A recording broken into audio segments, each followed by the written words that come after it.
Good evening students, मैं doctor Sharad Sharma royal institute के online platform पे आप सभी का स्वागत करता हूं।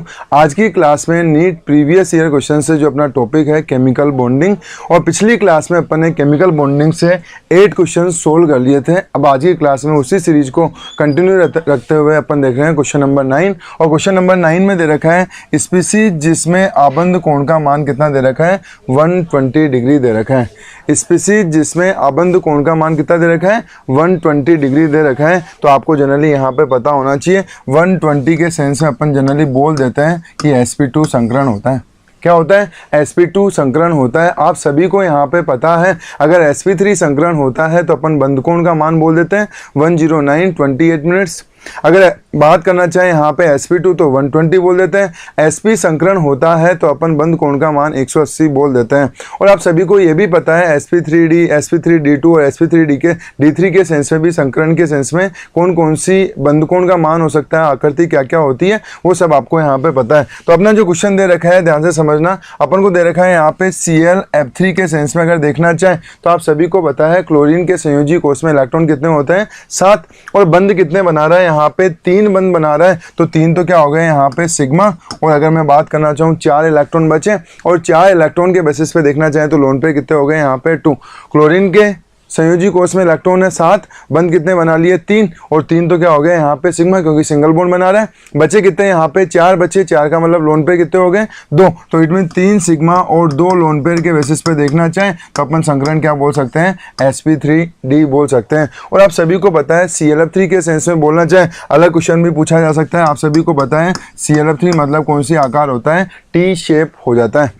ClF3 के सेंस में आकार क्या हो गया, टी शेप। अब बंध कोण का मान यहाँ पे पूछा है कि बंध कोण का मान कितना होगा। तो आप सभी को पता है ClF3 के सेंस में देखना चाहें तो यहाँ पे बंध कोण का मान क्या हो जाता है, आकृति बन जाती है। यहाँ पे बोलना चाहे तो टी शेप आकृति बन जाती है। ठीक है। अगर यहाँ पे रेगुलर ज्योमेट्री होती तो 120 भी होता और 90 डिग्री भी एंगल होता। sp3d के सेंस में देखना चाहे तो 120 डिग्री एंगल भी हो सकता है और 90 भी हो सकता है और 180 भी हो सकता है, क्योंकि अपन बोलते हैं ट्राइगोनल बाई पायरामिडल स्ट्रक्चर बनती है, त्रिकोणीय द्विपिरामिडीय। अगर सेंटर एटम ये है तो 1, 2 और 3 ये तो क्या बन जाता है यहाँ पे त्रिकोण, और एक पिरामिड ऊपर और एक पिरामिड क्या होता है नीचे। अगर 5 सिग्मा बंध होते तो त्रिकोणीय द्विपिरामिडीय, और यहाँ पे बंध कोण 90 डिग्री भी होता, 120 भी होता और 180 भी होता। लेकिन यहाँ पे पूछा आबंध कोण कितना है, 120 डिग्री। तो अपन यहाँ पे सेकंड ऑप्शन देखना चाहें NCl3 के सेंस में देखना चाहें तो यहाँ पे क्या हो गया, नाइट्रोजन के संयोजी कोष में इलेक्ट्रॉन कितने होते हैं, 5 में से बंध कितने बना लिए 3। तो 3 सिग्मा और एक क्या हो गया लोन पेयर। आप सभी को पता है संकरण क्या हो गया sp3। और आप सभी को पता है यहाँ पे लोन पेयर आ रहा है, और लोन पेयर के बेसिस पे देखना चाहें अगर 4 सिग्मा होते तो 109.28 मिनट होता। लोन पेयर आ गया तो बंध कोण का मान इससे थोड़ा सा क्या हो जाएगा, कम हो जाएगा। इट मीन्स यहाँ पे 120 तो नहीं होगा, 109 डिग्री 28 मिनट से कम हो जाएगा। तो यहाँ पे पता होना चाहिए sp3 संकरण है, और लोन पेयर के बेसिस पे क्या हो गया, यहाँ पे बंध कोण का मान कम हो गया। BCl3 के सेंस में देखना चाहें तो बोरोन के संयोजी कोष में इलेक्ट्रॉन कितने होते हैं, 3, और बंध भी कितने बना रहा है, यहाँ पे 3 बंध बना रहा है। इट मीन्स यहाँ पे 3 सिग्मा। और लोन पेयर की बात करें 3 के 3 इलेक्ट्रॉन काम आ गए। इट मीन्स लोन पेयर क्या हो गया, 0। समझता नहीं। यहाँ पे बात करना चाहें BCl3 के सेंस में अगर बोलना चाहें तो 3 सिग्मा हो गया, और लोन पेयर के सेंस में अगर बात करना चाहें तो क्या हो गया यहाँ पे 0। तो यहाँ पे बोल सकते हैं 0 लोन पेयर। इट मीन संकरण के सेंस में बोलना चाहे तो यहाँ पे क्या हो गया 3, और संकरण अगर बोलना चाहे तो sp2। और अगर आकृति की बात करना चाहे तो त्रिकोणीय समतली होती है। कौन सी आकृति हो जाती है, त्रिकोणीय समतली। और बंध कोण का मान अगर बात करना चाहें तो 120 डिग्री होता है यहाँ पे प्रॉपर। तो अपना करेक्ट आंसर कौन सा हो जाएगा, यहाँ पे देखना चाहें इट मीन्स BCl3 के सेंस में अगर बोलना चाहें तो बंध कोण का मान कितना होता है, 120 डिग्री होता है। क्लियर। इट मीन्स पहले में अगर मैं बात करना चाहूँ ClF3 अगर रेगुलर ज्योमेट्री होती तो 90 भी होता, 120 भी होता और 180 भी होता। इट मीन्स ये आंसर भी नहीं होगा। दूसरा NCl3 के सेंस में बोलना चाहें 109 डिग्री 28 मिनट से थोड़ा सा कम हो जाएगा। BCl3 में देखना चाहें तो बंध कोण का मान कितना हो जाएगा, 120 डिग्री हो जाएगा। और अगर मैं बात करना चाहूँ PH3 के सेंस में देखना चाहें तो अपन जनरली बोल देते हैं कि 3 सिग्मा, और अगर क्या बोल सकते हैं यहाँ पे 1 लोन पे। तो टोटल देखना चाहे 4, संकरण क्या हो गया sp3। और यहाँ पे भी बोलना चाहे तो आपको पता होना चाहिए PH3 के सेंस में अगर बोलना चाहे तो 1 लोन पेयर आ गया तो बंध कोण का मान वही 109 डिग्री 28 मिनट से कम। लेकिन आप सभी को पता है PH3 में जनरली संकरण नहीं पाया जाता। कई बार ये क्वेश्चन पूछा जा चुका है पीएच3 में किस प्रकार का संकरण होता है, तो पीएच3 में संकरण नहीं होता है, क्योंकि पीएच3 के सेंस में अगर बोलना चाहें तो इसके जो एस कक्षक हैं वो संकरण की प्रक्रिया में भाग नहीं लेते हैं। ठीक है, तो ये भी आपको पता होना चाहिए। इट मीन्स करेक्ट आंसर की बात करना चाहे तो अपना कौन सा हो जाएगा, सी हो जाएगा। इट मीन्स BCl3 में बंद कोण का मान कितना हो गया, 120 डिग्री। ठीक है, क्योंकि बोरोन में 3 इलेक्ट्रॉन और 3 ही बंद बना रहा है, तो आपको जनरली पता होना चाहिए। अब आपको दे रखा है CaH2, BH2 और BaH2 की अगर बात करना चाहे तो आयनिक प्रकृति का क्रम क्या होता है। इट मीन्स आयोनिक करैक्टर के सेंस में अगर बात करना चाहे तो आप सभी को पता है, अपन देख सकते हैं आयोनिक करैक्टर के सेंस में हाइड्रोजन तो सभी में क्या हो गया, यहाँ पे कॉमन हो गया। अब आपको दे रखा है यहाँ पे आप सभी को पता है BMg Ca SR और क्या ले लिया, Ba। ये होते हैं सेकंड ए वर्ग होता है। कौन सा होता है, सेकंड ए वर्ग होता है। और इसके सेंस में अगर देखना चाहें तो ऊपर से नीचे जाने पर आप सभी को पता है बेरिलियम के सेंस में अगर बोलना चाहें तो क्या होता है, सहसंयोजी गुण ज़्यादा होते हैं। और ऊपर से नीचे जाने पर आयोनिक गुण क्या होते जाते हैं, बढ़ते जाते हैं। ऊपर से नीचे जाने पर आयोनिक गुण का क्रम बढ़ता जाता है। और बेरिलियम के सेंस में अगर बोलना चाहें तो आकार क्या होता है यहाँ पे बेरिलियम का छोटा, तो यहाँ पे बोल सकते हैं बेरिलियम के सेंस में सहसंयोजी गुण ज़्यादा होते हैं। और आप सभी को ये भी पता है कि धनायन का जितना आकार छोटा होगा सहसंयोजी गुण उतने ही ज़्यादा, और धनायन का आकार जैसे जैसे बढ़ेगा वैसे ही सहसंयोजी गुण क्या होते जाएंगे, कम, आयनिक गुण बढ़ते जाते हैं। और फजांस का नियम भी अपन को यही बोलता है कि धनायन पे आवेश बढ़ जाए, चार्ज बढ़ जाए या धनायन का आकार कम हो जाए तो सहसंयोजी गुण बढ़ते हैं। क्योंकि फजांस का नियम ऐसा बोलता है कि धनायन पे आवेश बढ़ेगा तो भी सहसंयोजी गुण बढ़ेंगे, और धनायन का आकार छोटा होता जाएगा तो भी सहसंयोजी गुण बढ़ेंगे। लेकिन अगर मैं यहाँ पे बात करूँ आयनिक गुण की बात करिए, इट मीन्स आयनिक गुण ऊपर से नीचे जाने पर क्या होता है, सहसंयोजी गुण कम होंगे और आयनिक गुण क्या होते जाएंगे, यहाँ पे बढ़ते जाएंगे। क्यों, क्योंकि सहसंयोजी गुण का जस्ट उल्टा होता है। अगर धनायन का आकार जितना छोटा है तो सहसंयोजी गुण उतने ही ज्यादा, इट मीन्स आयनिक गुण क्या हो गए, कम। इट मीन्स ऊपर से नीचे जाना चाहे तो आयनिक गुण का क्रम क्या हो जाएगा, बढ़ जाएगा। इसके लिए सहसंयोजी गुण ज्यादा तो आयनिक गुण क्या हो जाएंगे, यहाँ पे सबसे कम हो जाएंगे। और इसके लिए देखना चाहें तो आयनिक गुण क्या हो जाएंगे, सबसे ज्यादा हो जाएंगे। इट मीन्स करेक्ट आंसर की बात करना चाहें तो यहाँ पे सबसे ज्यादा Ba का, फिर Ca का और फिर क्या ले लिया, B का। इट मीन्स करेक्ट आंसर कौन सा हो जाएगा, यहाँ पे D हो जाएगा। इट मीन्स ऊपर से नीचे जाने पर सहसंयोजी गुण क्या हो रहे थे, कम। इट मीन्स आयनिक गुण क्या होंगे, बढ़ेंगे। कौन सा नियम ऐसा बोलता है, तो आपको जनरली पता होना चाहिए।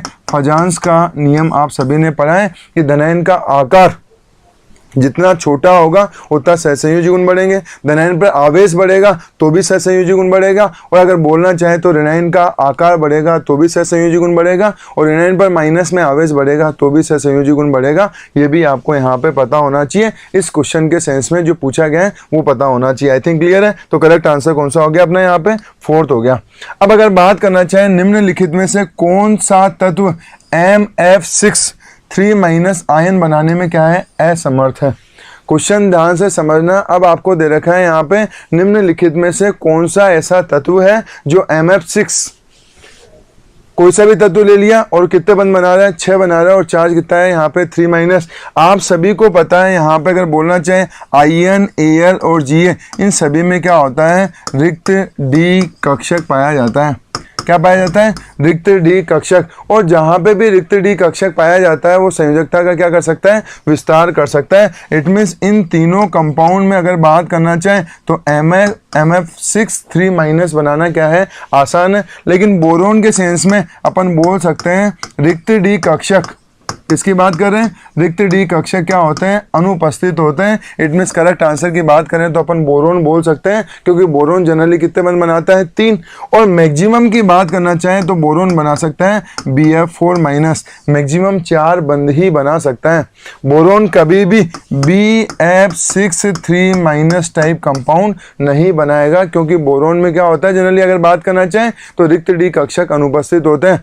बाकी तीनों तत्वों के सेंस में देखना चाहें तो रिक्त D कक्षक पाए जाते हैं। और जिस भी तत्व में रिक्त D कक्षक पाए जाते हैं वो संयोजकता का क्या कर सकता है, विस्तार कर सकता है। आई थिंक क्लियर है यहाँ तक का पार्ट, ठीक है। क्योंकि अपन बात कर रहे हैं, क्वेश्चन तो अपन सोल्व कर ही रहे हैं, लेकिन क्वेश्चन के साथ जो आपको बेसिक क्राइटेरिया है अपन को कौन से वहाँ पे सेट करना है वो भी आपको यहाँ पे पता होना चाहिए। अब अगर बात करना चाहें नेक्स्ट क्वेश्चन, आपको दे रखा है निम्नलिखित में से कौन सी ऑक्साइड की सर्वाधिक अम्लीय प्रकृति है। आपसे पूछा है कौन सा ऑक्साइड यहाँ पे सबसे ज़्यादा अम्लीय गुण प्रदर्शित करता है। तो सबसे पहले आपको ये पता होना चाहिए कि अगर मैं बात करना चाहूँ ऊपर से नीचे जा रहे हैं वर्ग में तो क्षारीय गुण बढ़ता है, अम्लीय गुण क्या हो जाता है, कम। और बाएं से दाएं जाते हैं तो अम्लीय गुण बढ़ता है और क्षारीय गुण क्या हो जाता है, कम। ये तो अपन बात कर रहे हैं जनरल ट्रेंड की। अगर कुछ अपवाद होगा तो अपवाद के तरीके से देखेंगे और जनरल ट्रेंड फॉलो हो रहा है तो जनरल ट्रेंड के बेसिस पे देखेंगे। इट मीन्स ऊपर से नीचे जाने पर क्षारीय गुण बढ़ता है और बाएं से दाएं जाने पर अम्लीय गुण बढ़ता है। आई थिंक क्लियर है, ये जनरल ट्रेंड है। अब आपको दे रखा है यहाँ पे, अगर बात करना चाहें तो क्या ले लिया, BeO दे दिया आपको, MgO दे दिया, यहाँ पे CaO दे दिया और क्या दे दिया, BaO दे दिया। इट मीन्स अपन क्या कर रहे हैं, ऊपर से नीचे जा रहे हैं।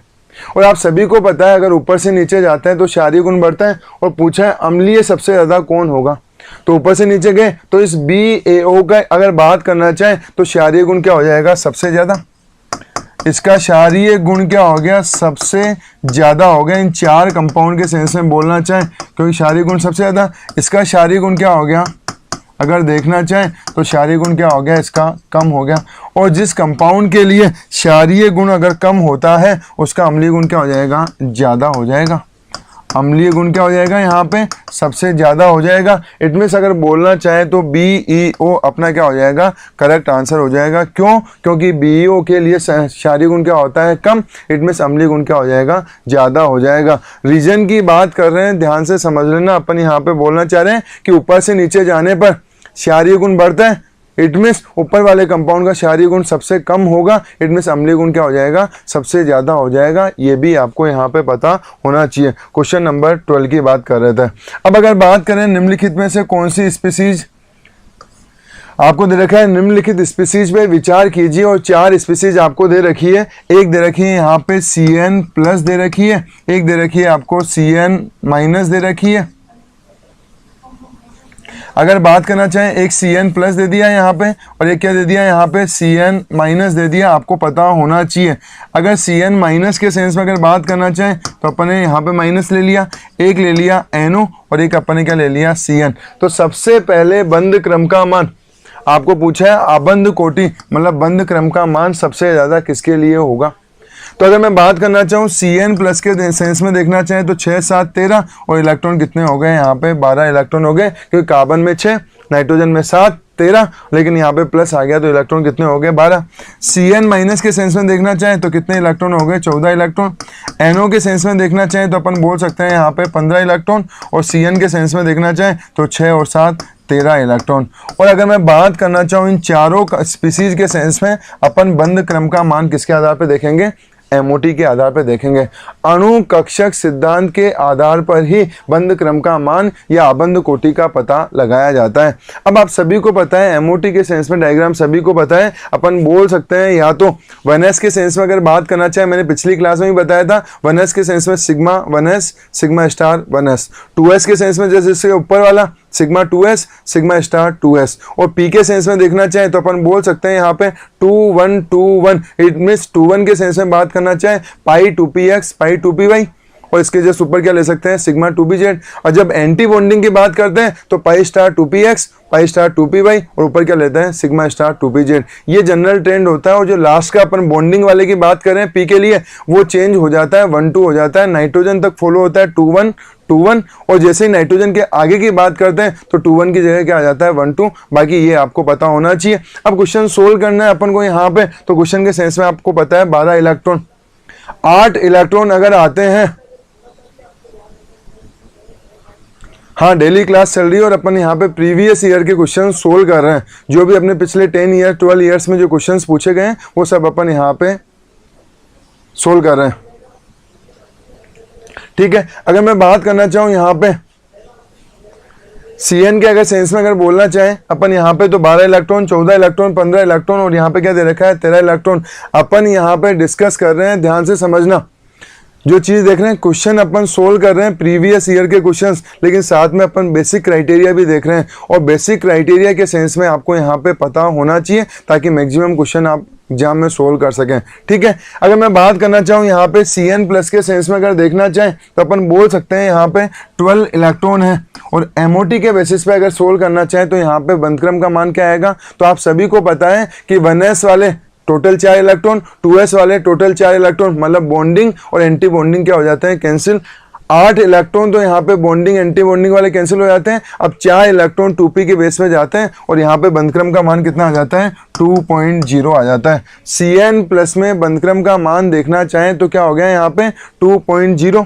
CN- के सेंस में 14, आप सभी को पता है N2 के सेंस में भी 14 इलेक्ट्रॉन होते हैं। CN- के सेंस में भी क्या होता है यहाँ पे 14 इलेक्ट्रॉन। और 14 इलेक्ट्रॉन के सेंस में अगर बंधक्रम निकालना चाहें तो 8 तो कैंसिल हो जाते हैं स्टार्टिंग वाले।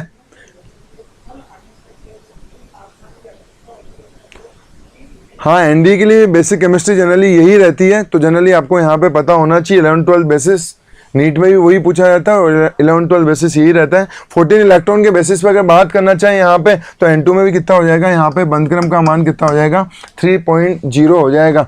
इसके बाद में बात करना चाहें NO दे रखा है 15 इलेक्ट्रॉन, तो आपको पता है 8 तो स्टार्टिंग वाले कैंसिल आउट हो जाते हैं। इसके बाद में अगर बात करना चाहें तो 6 तो भरे जाते हैं P के बॉन्डिंग में और 1 इलेक्ट्रॉन चला जाएगा ऊपर। इट मीन 6 - 1/2, तो यहाँ पे बंधक्रम का मान कितना आ जाता है, 2.5 आ जाता है। MOT के आधार पे बात कर रहे हैं। ठीक है, और 13 इलेक्ट्रॉन होते हैं तो 8 तो स्टार्टिंग के कैंसिल आउट हो जाते हैं, बॉन्डिंग एंटी बॉन्डिंग। अब 5 इलेक्ट्रॉन P के बॉन्डिंग में जा रहे हैं और 5/2 के सेंस में अगर बोलना चाहें तो यहाँ पे भी बंधक्रम का मान कितना आ जाता है, 2.5। और पूछा है सबसे ज्यादा बंधक्रम का मान किसके लिए है, तो अपन यहाँ पे बोल सकते हैं किसके लिए आ रहा है सबसे ज्यादा बंधक्रम का मान, CN- के लिए आ रहा है। तो करेक्ट आंसर अपना कौन सा हो जाएगा, CN- हो जाएगा। क्लियर, ये भी आपको यहाँ पे पता होना चाहिए। इसके सेंस में अपन बात कर रहे हैं। इट मीन्स अगर आपको MOT वाला कॉन्सेप्ट समझ में आ गया तो MOT के बेसिस पे अपन यहाँ पे बंधक्रम का पता लगा सकते हैं। और अगर बंधक्रम आपको पता चल गया तो अपन बोल सकते हैं कि जो बंधक्रम का मान जितना ज्यादा होगा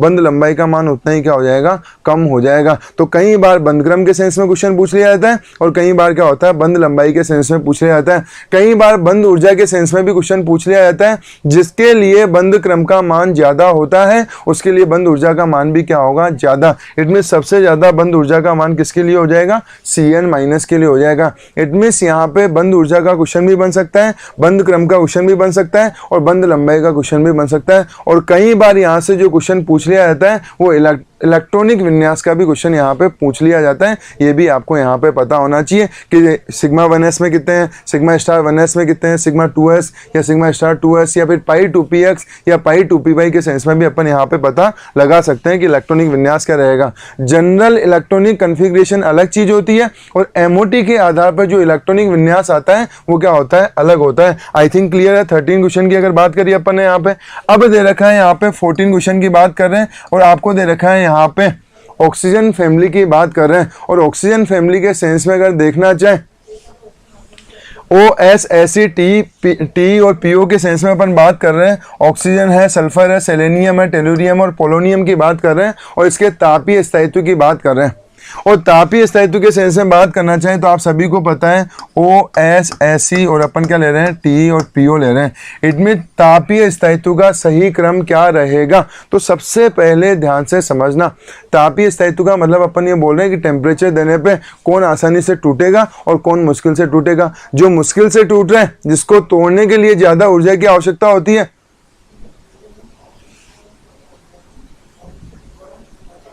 सर σ2px वाला कैसे होता है, तो अपन जनरली बोलते हैं MOT के सेंस में जब अपन डायग्राम की बात करते हैं ना, तो अपन यहाँ पे जो डायग्राम बना रहे हैं ध्यान से समझना। यहाँ पे अपन ले लेते हैं 1s के सेंस में और यहाँ पे भी क्या ले लिया, 1s के सेंस में। आप सभी को पता है यहाँ पे क्या बन जाता है, अगर देखना चाहें तो अपन क्या बोल सकते हैं, यहाँ पे σ1s और यहाँ पे क्या बन जाता है, σ*1s। यहाँ पे क्या ले लिया 2s और यहाँ पे क्या ले लिया अपन ने 2s। और यहाँ पे देखना चाहें तो अपन बोल सकते हैं जो ऑर्बिटल बनता है वो σ2s और यहाँ पे देखना चाहें तो कौन सा बन जाता है, σ*2s। आई थिंक क्लियर है। ये वाले ऑर्बिटल तो अपन ने देखे। और P के सेंस में देखना चाहें तो अपन P में कितने कक्षक होते हैं, 3 और यहाँ पे भी कितने होते हैं, 3। और P के सेंस में अगर बोलना चाहें तो 2 तो नीचे बनते हैं, 2 और यहाँ पे क्या बन जाता है, 1 बन जाता है।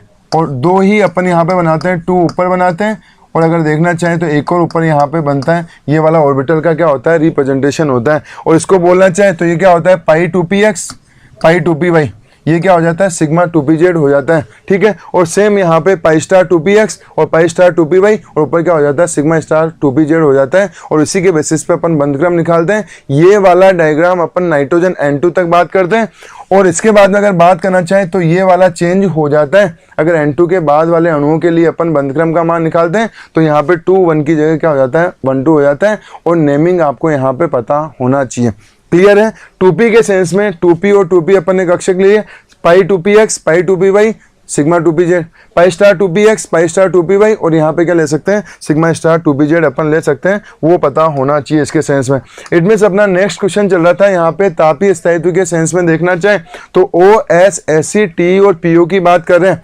इसके सेंस में तापीय स्थायित्व सबसे ज्यादा किसका होगा, तो आप सभी को पता है ऊपर से नीचे जाते हैं तो अपन आकार बढ़ता है, आकार बढ़ेगा तो नाभिक का आकर्षण बल क्या होता है, यहाँ पे कम होता है।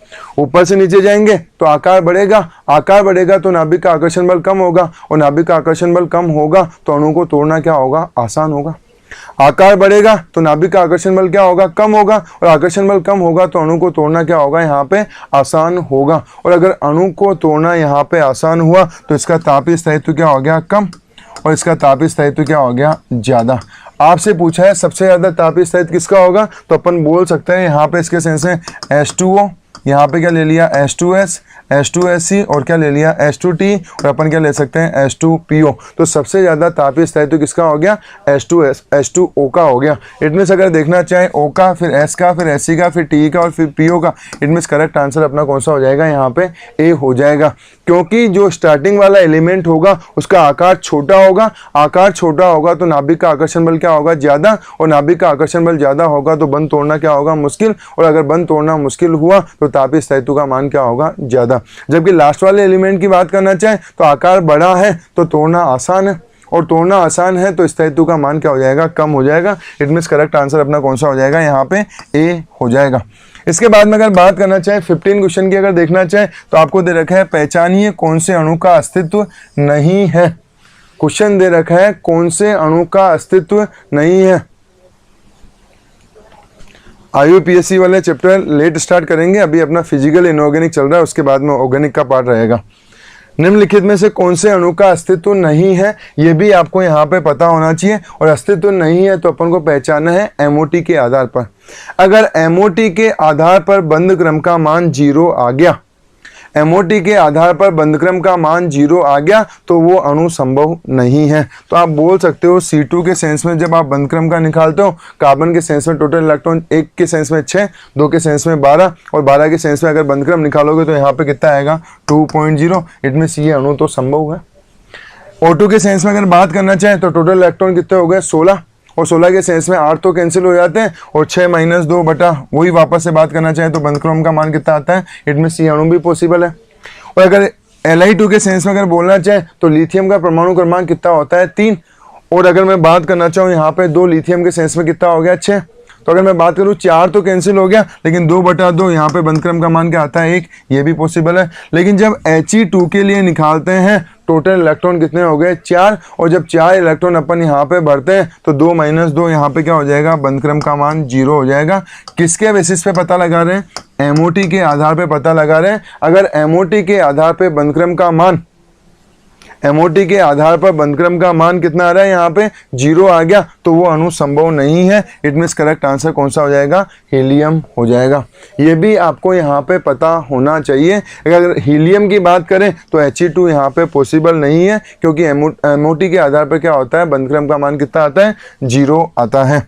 अब अगर बात करना चाहे अपन यहाँ पे नेक्स्ट क्वेश्चन दे रखा है, निम्नलिखित में से अणुओं में किस समुच्चय का शून्य द्विध्रुव आघूर्ण होता है। ध्यान से समझना, आपसे पूछा है यहाँ पे, अपने हर टाइप के क्वेश्चन इस चैप्टर में दे रखे हैं जो नीट में पूछे गए हैं, वो अपन यहाँ पे सोल्व कर रहे हैं। तो बेसिक क्राइटेरिया आपको यहाँ पे फोकस करना है, क्योंकि जो थ्योरी पार्ट आपने पढ़ रखा है उस थ्योरी पार्ट के बेसिस पे अपन एप्लीकेशन पार्ट क्या देख सकते हैं, वो चीज अपन यहाँ पे चर्चा कर रहे हैं। अब यहाँ पे जो कंपाउंड्स दे रखे हैं, उन कंपाउंड के सेंस में कौन से कंपाउंड के समूह के लिए द्विध्रुव आघूर्ण का मान क्या होता है, 0 होता है। तो सबसे पहले अगर बात करें द्विध्रुव आघूर्ण क्या होता है, तो आप सभी को पता है, जनरली अपन बोल सकते हैं Q × D। आवेश इंटू आवेश के बीच की दूरी जो होती है वो द्विध्रुव आघूर्ण होती है, सभी को पता है। द्विध्रुव आघूर्ण की इकाई देखना चाहें तो अपन ESU इलेक्ट्रोस्टैटिक यूनिट इंटू अपन क्या ले सकते हैं सेंटीमीटर, और अपन बोल सकते हैं द्विध्रुव आघूर्ण के सेंस में इकाई क्या होती है डेबाई होती है। क्या होती है डेबाई होती है। नेक्स्ट अगर बोलना चाहें द्विध्रुव आघूर्ण क्या होता है सदिश राशि होती है। द्विध्रुव आघूर्ण क्या होती है सदिश राशि होती है। इट मींस सदिश राशि के बेसिस पर अगर बात करना चाहें, अगर किसी कंपाउंड की नियमित संरचना होती है तो सदिश योग जब अपन करते हैं तो उसका द्विध्रुव आघूर्ण क्या हो जाता है 0। और जहां पे नियमित संरचना नहीं होगी, लोन पेयर आ जाएगा या फिर कैंसिल आउट नहीं होगा, तो अपन बोल सकते हैं वहां पे द्विध्रुव आघूर्ण का मान 0 नहीं होगा। अब अपन को यहाँ से देखना है कि कौन से कंपाउंड के सेंस में अगर बात करना चाहें तो अपन यहाँ पे बोल सकते हैं किसके लिए द्विध्रुव आघूर्ण का मान 0 होगा और किसके लिए 0 नहीं होगा। तो अपन बात कर लेते हैं जो अपना आंसर अगर देखें अपन यहाँ पे बोरोन ट्राइफ्लोराइड के सेंस में बात करना चाहें तो अपन ले सकते हैं BF और यहाँ पे क्या ले लिया F। और आप सभी को पता है बोरोन ट्राइफ्लोराइड के सेंस में देखना चाहें तो क्या होता है सदिश राशि होती है, और द्विध्रुव आघूर्ण की दिशा क्या होती है कहां से कहां तक होती है ये भी आपको पता होना चाहिए, कम विद्युत ऋणी परमाणु से अधिक विद्युत ऋणी परमाणु की ओर होती है। अगर मैं बात करना चाहूं यहाँ पे कम विद्युत ऋणी परमाणु से क्या होता है, यहाँ पे अगर मैं बात करना चाहूँ BF3 के सेंस में अगर बोलना चाहें तो अपन बोल सकते हैं कि यहाँ पे सदिश राशियों का योग होता है और इसकी दिशा जो होती है कम विद्युत ऋणी परमाणु से क्या होती है अधिक विद्युत ऋणी परमाणु की ओर होती है। इट मीन्स यहाँ की दिशा यहाँ पे होगी, इसकी डायरेक्शन इधर होगी और इसकी डायरेक्शन क्या होगी इधर। इन दोनों की अगर बात करना चाहूँ तो इसका रिजल्टेंट कहाँ पे होगा नीचे की तरफ। इट मीन्स ये ऊपर वाला और ये जस्ट नीचे वाला क्या हो जाएगा cancel out. It means mu का मान क्या हो जाएगा 0। BF3 के सेंस में द्विध्रुव आघूर्ण का मान क्या होता है 0, ध्यान से समझना। दूसरा ले लिया अपन बेरियम डाइफ्लोराइड। इट मीन्स अगर देखना चाहें BeF2, संरचना सभी को पता है, और इसके सेंस में अगर बोलना चाहें तो इसकी डायरेक्शन इधर और इसकी डायरेक्शन क्या होती है इधर, कम से ज्यादा की ओर होती है। इट मीन्स यहाँ पे भी कैंसिल आउट हो गया, म्यू का मान क्या हो गया 0। इट मीन्स यहाँ पे 0 यहाँ पे 0। अब कार्बन डाइऑक्साइड की बात करना चाहें अपन यहाँ पे तो अपन बोल सकते हैं कार्बन डाइऑक्साइड के सेंस में क्या होता है CO2, और CO2 के सेंस में भी अगर दिशा की बात करना चाहें इसकी दिशा इधर और इसकी दिशा इधर, इधर भी क्या हो जाएगा कैंसिल आउट, क्योंकि जहां पे भी नियमित संरचना होती है वहां पे द्विध्रुव आघूर्ण 0 हो जाएगा। अब दे रखा है 1,4-डाइक्लोरोबेंजीन जो कंपाउंड दे रखा है, और 1,4-डाइक्लोरोबेंजीन के सेंस में अगर बोलना चाहें तो अपन बोल सकते हैं सभी को पता है यहाँ पे Cl और यहाँ पे क्या ले लिया Cl, इसकी दिशा इधर और इसकी दिशा इधर। 1,4 में भी अगर देखना चाहें एक दूसरे के अपोजिट हो गया तो यहाँ पे भी द्विध्रुव आघूर्ण का मान क्या हो जाएगा 0। इट मीन्स जहाँ पे नियमित संरचना है और सभी सदिश राशियों को जब अपन जोड़ें तो सभी सदिश राशियों को जब अपन ऐड करते हैं तो सारी चीजें अगर कैंसिल आउट हो गई तो द्विध्रुव आघूर्ण का मान क्या होता है 0। और अगर कैंसिल आउट नहीं हुआ तो द्विध्रुव आघूर्ण का मान 0 नहीं होगा। तो करेक्ट आंसर एक बार तो अपना ये हो गया। लेकिन अगर मैं बात करूं नाइट्रोजन ट्राइफ्लोराइड की बात करना चाहूँ, NF3 की बात कर रहे हैं तो अपन बोल सकते हैं यहाँ पे NF3 के सेंस में क्या होता है N, और अगर मैं यहाँ पे बोलना चाहूँ F, यहाँ पे F और यहाँ पे F, और ये क्या होता है लोन पेयर।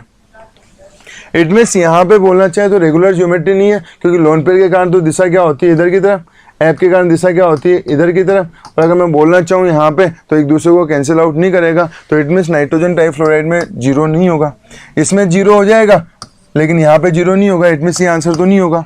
तीसरा आंसर देखना चाहें अमोनिया दे रखा है, और अमोनिया के सेंस में बोलना चाहे तो सेम चीज है H और यहाँ पे क्या ले लिया H, और ये क्या हो गया यहाँ पे लोन पेयर।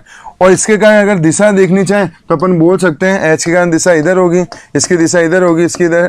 क्यों? क्योंकि कम विद्युत ऋणी परमाणु से कहाँ पे होती है अधिक विद्युत ऋणी परमाणु की ओर होती है, और लोन पेयर के कारण दिशा भी क्या होती है ऊपर की तरफ, तो सारा मान जुड़ेगा, कैंसिल आउट तो होगा नहीं। तो यहाँ पे म्यू का मान 0 नहीं होता है। इट मीन्स ये भी नहीं होगा, ये आंसर भी नहीं होगा। बोरोन ट्राइफ्लोराइड हो सकता है लेकिन कार्बन डाइऑक्साइड हो सकता है, लेकिन 1,3 यहाँ पे क्या आ रहा था 1,4 में आमने सामने आ रहा है तो कैंसिल आउट हो गया। लेकिन अगर 1,3 की यही Cl अगर यहाँ पे होता तो ध्यान से समझना, यही Cl की अगर बात करना चाहूँ एक यहाँ पे होता और एक यहाँ पे होता, तो एक यहाँ पे ऊपर की तरफ जाता और एक यहाँ पे जाता, तो कैंसिल आउट यहाँ पे नहीं होता। इट मीन्स यहाँ पे म्यू का मान 0 नहीं होता। इट मीन्स यहाँ पे ये आंसर भी नहीं होगा। और बोलना चाहे तो अपन यहाँ पे बोल सकते हैं हाइड्रोजन फ्लोराइड HF की बात करना चाहे कैंसिल नहीं होगा। इट मीन्स जो भी कंपाउंड आपको दे रखे हैं इसके सेंस में अपन पता लगा लेंगे कि कौन से अणु के लिए द्विध्रुव आघूर्ण का मान 0 है। जहां पे सभी वेक्टर सम क्वांटिटी होती है, सदिश राशियों का योग होता है जनरली, अगर सभी सदिश राशियों को जोड़ने के बाद में इसका मान सारा कैंसिल आउट हो जाता है तो द्विध्रुव आघूर्ण का मान क्या रहता है, 0 रहता है। आई थिंक क्लियर है। तो करेक्ट आंसर कौन सा हो जाएगा, बी हो जाएगा, जो अपने द्विध्रुव आघूर्ण के सेंस में पढ़ा है। अगर मैं बात करना चाहूँ यहाँ पे जो 4 मॉलिक्यूल दे रखे हैं, चारों के सेंस में अपन ने क्या बोला, द्विध्रुव आघूर्ण का मान 0 हुआ क्योंकि वेक्टर सम क्वांटिटी होती है। अब आपको दे रखा है अम्लीय सामर्थ्य दिए गए क्रम अनुसार 2021 में क्वेश्चन पूछा गया था। अगर यहाँ पे बोला जाए HF, HCl, HBr और HI, इसके सेंस में दे रखा है कि अम्लीय गुण का क्रम सबसे ज्यादा किसके लिए है, HI के लिए।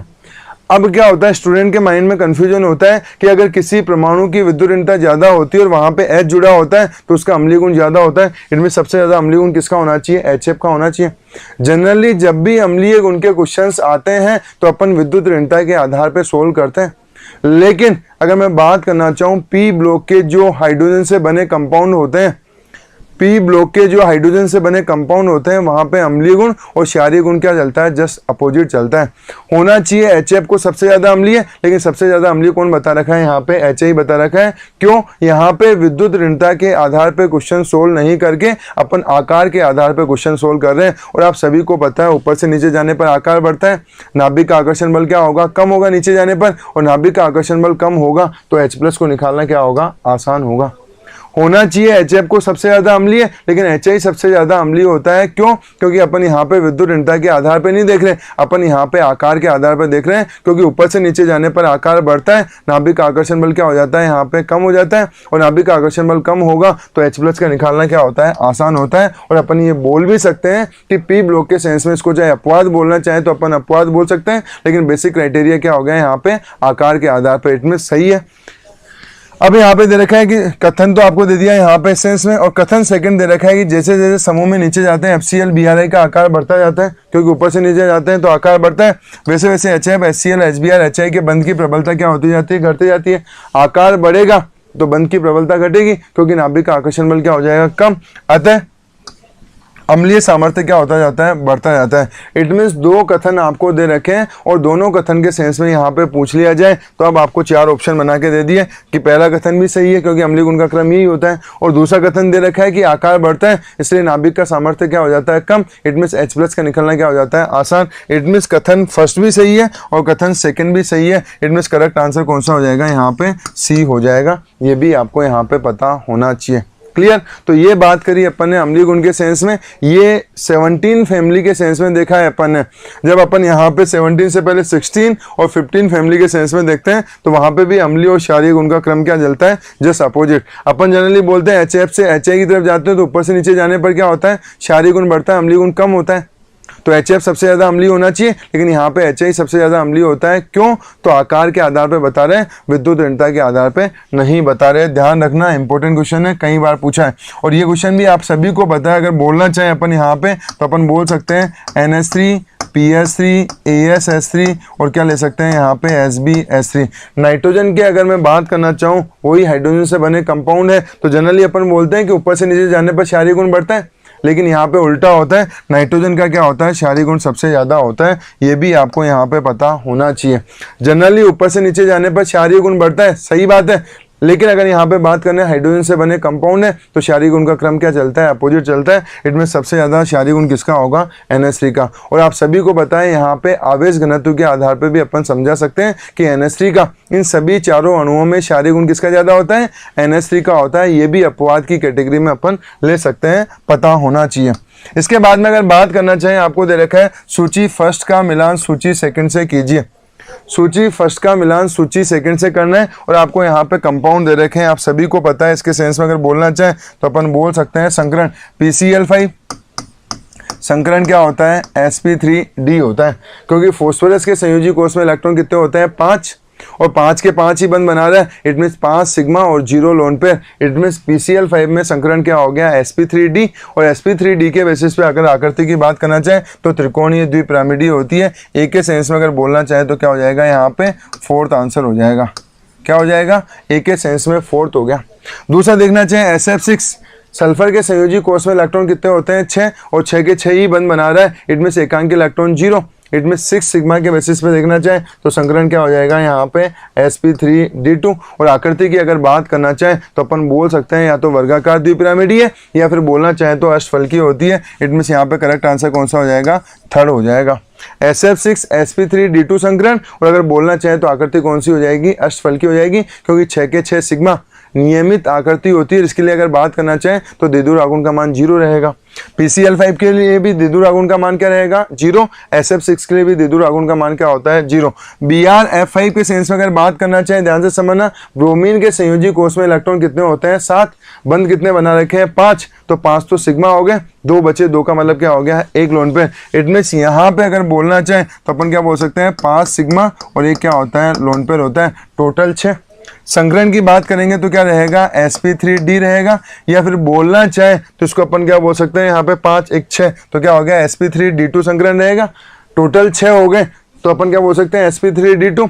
अगर 6 के 6 सिग्मा होते तो अपन क्या बोलते हैं, अष्टफलकी है या वर्गाकार द्विपिरामिडी है। 5 + 1 है तो अपन क्या बोल सकते हैं, वर्गाकार पिरामिडी है।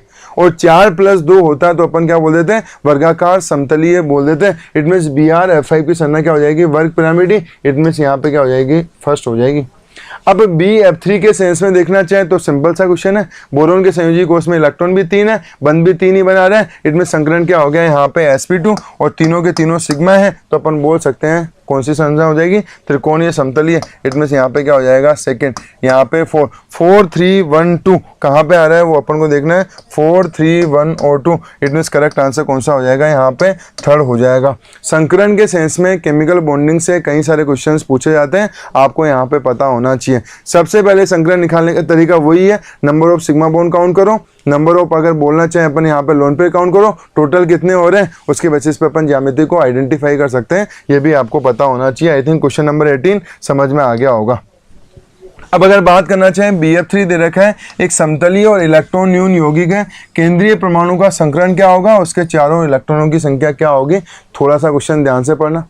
आपको दे रखा है यहाँ पे BF3 एक समतलीय मॉलिक्यूल है, ठीक है, और इलेक्ट्रॉन न्यून यौगिक है, सभी को पता है। बोरोन ट्राईफ्लोराइड की बात करें तो टोटल संयोजी टोटल इलेक्ट्रॉन कितने हो गए, बोरोन के चारों तरफ 6 होने चाहिए, अष्टक पूरा करने के लिए 8, इट मीन्स इलेक्ट्रॉन 6 ही है। इलेक्ट्रॉन की कमी है तो अपन इसको लुईस अम्ल भी बोल सकते हैं या इलेक्ट्रॉन न्यून यौगिक भी बोल सकते हैं। आई थिंक क्लियर है। BF3 को अपन लुईस अम्ल भी बोल सकते हैं और इलेक्ट्रॉन न्यून यौगिक भी अपन बोल सकते हैं, क्योंकि बोरोन के संयोजी कोष में इलेक्ट्रॉन कितने होते हैं, 3, 3 के 3 बंद बना लिए, टोटल कितने हो गए 6, 3 बंद के 6 इलेक्ट्रॉन और होने चाहिए 8, अष्टक अपूर्ण है तो अपन बोल सकते हैं लुईस अम्ल या इलेक्ट्रॉन्स नहीं बोल सकते हैं, ये तो पता होना चाहिए। BF3 के सेंस में अपन ने पहले भी देखा है कि BF3 के सेंस में अगर बोलना चाहें तो अपन बोल सकते हैं टोटल सिग्मा कितने हो गए 3, संकरण क्या हो गया sp2, और आकृति की बात करना चाहे तो क्या हो जाएगी, त्रिकोणीय समतलीय। क्या बोल सकते हैं, त्रिकोणीय समतलीय बोल सकते हैं। इट मीन संकरण की बात करना चाहे तो अपन क्या बोल सकते हैं sp2, और बोरोन के चारों तरफ बंद कितने बना रहा है 3, तो टोटल इलेक्ट्रॉन कितने हो गए 6, तो करेक्ट आंसर कौन सा हो जाएगा, अपना ए हो जाएगा। sp2 और बोरोन के चारों तरफ इलेक्ट्रॉन की संख्या कितनी हो गई यहाँ पे, तो आपको पता होना चाहिए 6, अष्टक पूरा करने के लिए 8 होनी चाहिए, 6 ही है, इलेक्ट्रॉन की कमी है, तभी तो अपन क्या बोल रहे हैं, इलेक्ट्रॉन न्यून यौगिक है, जिसे अपन लुईस अम्ल भी बोल सकते हैं। आप सभी को बताया लुईस अम्ल ऐसी स्पीसीज जो इलेक्ट्रॉन युग्म को ग्रहण करे, यहाँ पे 6 ही है तो इलेक्ट्रॉन युग्म को ग्रहण कर सकता है, इसलिए अपन इसको क्या बोल सकते हैं, लुईस अम्ल भी बोल सकते हैं। क्लियर, ये बात करिए अपन ने क्वेश्चन नंबर 19 की। इसके बाद में अगर बात करना चाहे क्वेश्चन नंबर 20, निम्नलिखित में से किस व्यवस्था में, ध्यान से समझना, किस व्यवस्था में उसके सामने बताए गए गुणधर्म के अनुसार उचित क्रम नहीं दिया गया है। आपको पूछा है यहाँ पे 4 क्रम दे रखे हैं, 4 में से कौन सा ऐसा क्रम है जो गलत दिया हुआ है। 4 क्रम दे रखे हैं और 4 में से ऐसा कौन सा क्रम है जो गलत दे रखा है। तो सबसे पहले दे रखा है NH3 PS3 ESH3 और SbH3। आप सभी को पता है यहाँ पे अम्लीय गुण का बढ़ता हुआ क्रम, अपन ने थोड़ी देर पहले देखा था NH3 का क्षारीय गुण ज्यादा था, इट मीन्स अम्लीय गुण क्या हो जाएगा, सबसे कम, और दे भी रखा है NH3 का अम्लीय गुण सबसे कम, इट मीन्स ये वाला स्टेटमेंट तो सही है, इट मीन्स ये आंसर तो नहीं होगा। NH3 का क्षारीय गुण ज्यादा था, इट मीन्स अम्लीय गुण क्या हो जाएगा, कम, NH3 का सबसे कम, और SbH3 का अम्लीय गुण क्या हो गया, सबसे ज्यादा। थोड़ी देर पहले अपन ने डिस्कस किया था, इट मीन्स ये कथन तो सही है, क्रम दे रखा है वो सही है, इट मीन्स पहला आंसर तो नहीं होगा। दूसरा दे रखा है CO2, SiO2, SnO2 और PbO2, इसके सेंस में दे रखा है ऑक्सीकरण क्षमता का बढ़ता हुआ क्रम।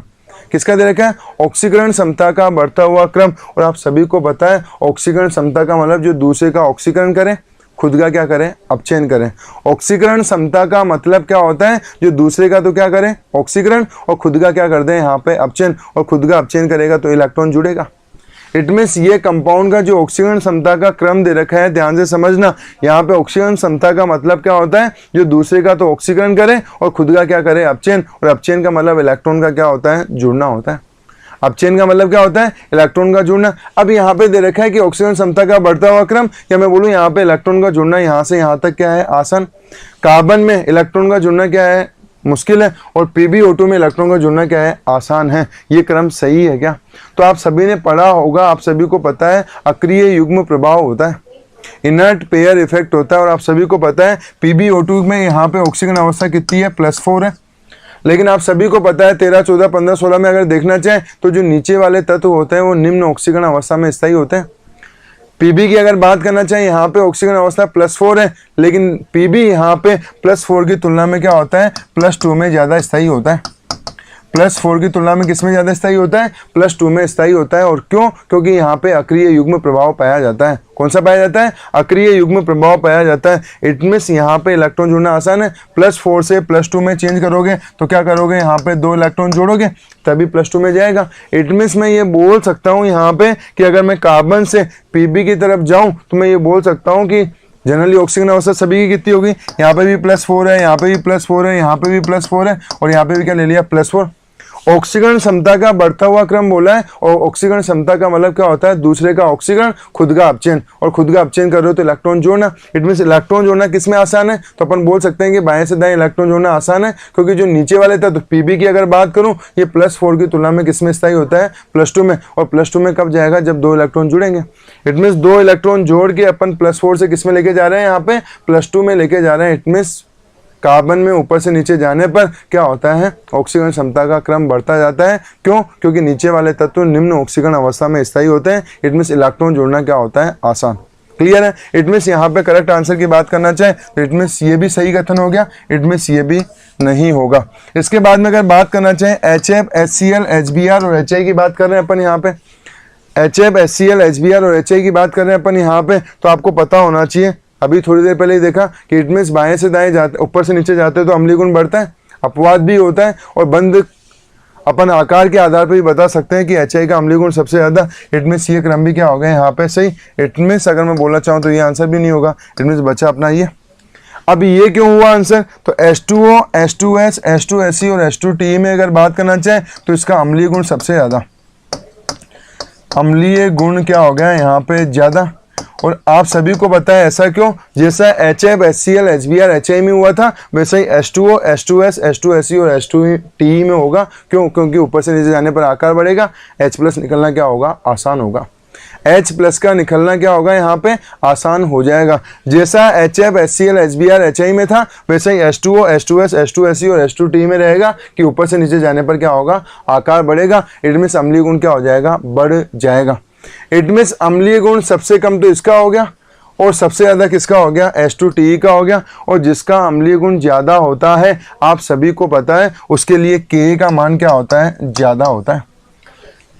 जिसका अम्लीय गुण ज़्यादा होता है उसके लिए Ka का मान क्या होता है? ज़्यादा। इट मीन्स pKa का मान क्या होता है यहाँ पे? कम। इसका pKa सबसे ज़्यादा, H2O का pKa सबसे ज़्यादा और इसका pKa क्या हो गया? सबसे कम। इट मीन्स Ka का मान ज़्यादा हो गया। अगर ऐसा हुआ तो पूछा है कि यहाँ पे pKa का बढ़ते हुए क्रम में है क्या ये, तो अपन बोल सकते हैं pKa तो यहाँ पे सबसे ज़्यादा इसका है। इट मीन्स pKa का क्या है? बढ़ता हुआ क्रम नहीं है, ये कौन सा क्रम है? घटता हुआ क्रम। इट मीन्स ये वाला उचित कथन नहीं है। इट मीन्स करेक्ट आंसर कौन सा हो गया? अपना 4th हो गया। क्योंकि जिसके लिए अम्लीय गुण ज़्यादा होता है उसका Ka ज़्यादा होता है और pKa वैल्यू क्या होती है? कम होती है। इट मीन्स इसका pKa कम है, इसका pKa ज़्यादा है। इट मीन्स ये pKa का क्या हो गया? घटता हुआ क्रम हो गया। ये भी आपको यहाँ पे पता होना चाहिए। आई थिंक क्लियर है। जो दे रखा है वो भी आपको यहाँ पे पता होना चाहिए। इट मीन्स रॉन्ग स्टेटमेंट कौन सा हो गया? यहाँ पे 4th हो गया।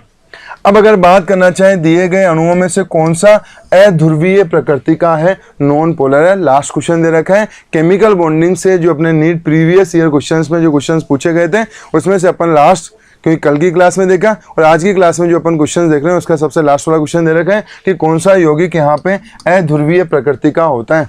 और अध्रुवीय का मतलब अपन बोल रहे हैं कि यहाँ पे प्लस माइनस जनरेट नहीं हो, या मैं बोलना चाहूँ जिसके लिए द्विध्रुव आघूर्ण का मान क्या हो जाए, 0। किसी भी अणु के लिए अगर द्विध्रुव आघूर्ण का मान 0 होता है तो वो अणु हमेशा क्या रहेगा, अध्रुवीय रहेगा। अपने माइंड में सेट कर लेना, किसी भी अणु के लिए अगर द्विध्रुव आघूर्ण का मान 0 हो जाता है तो वो अणु क्या रहेगा, अध्रुवीय। और आप सभी को पता है SbCl5 की अगर बात करना चाहें तो अपन बोल सकते हैं यहाँ पे SbCl और यहाँ पे क्या ले लिया Cl, और सेंस में क्या ले लिया Cl।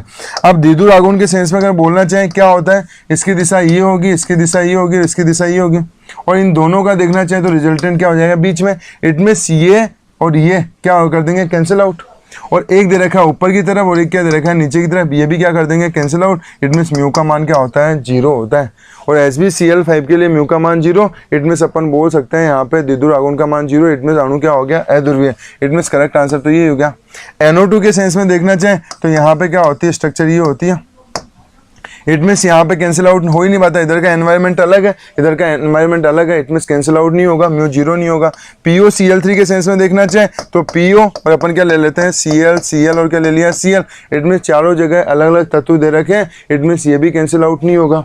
इट मीन्स ये भी ध्रुवीय रहेगा, ये भी ध्रुवीय रहेगा। और CH2O की अगर बात करना चाहें तो अपन बात कर रहे हैं फॉर्मेल्डिहाइड की।